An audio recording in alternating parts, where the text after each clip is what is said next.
గోవాలో తాడేపల్లిగూడెం యువకుడు దారుణ హత్యకు గురయ్యాడు. నూతన సంవత్సరం వేడుకలకు ఏపీ నుంచి 8 మంది మిత్రుల బృందం గోవా వెళ్లింది.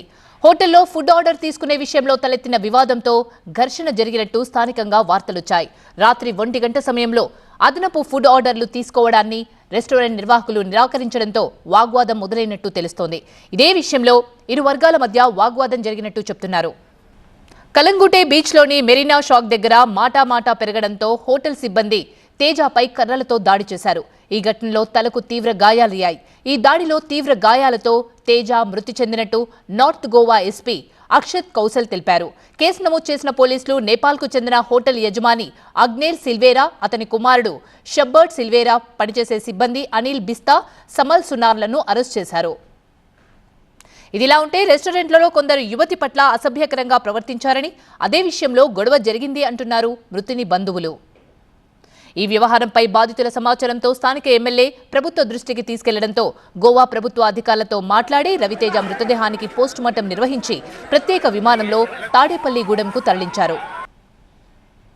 గోవాలో తాడేపల్లిగూడెం యువకుడు దారుణ హత్యకు గురయ్యాడు.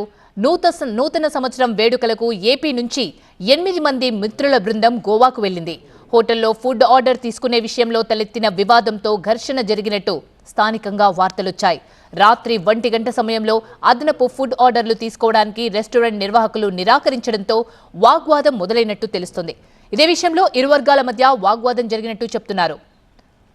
కలంగుటే బీచ్లోని మెరీనా షాక్ దగ్గర మాటా పెరగడంతో హోటల్ సిబ్బంది తేజపై కర్రలతో దాడి చేశారు. ఈ ఘటనలో తలకు తీవ్ర గాయమైంది తేజకు. ఈ దాడిలోనే తీవ్ర గాయాలతో తేజ మృతి చెందినట్టు నార్త్ గోవా ఎస్పీ అక్షత్ కౌశల్ తెలిపారు. కేసు నమోదు చేసిన పోలీసులు నేపాల్కు చెందిన హోటల్ యజమాని, అతని కుమారుడు, సిబ్బందిపై కేసు నమోదు చేయడంతో పాటు అరెస్ట్ చేశారు.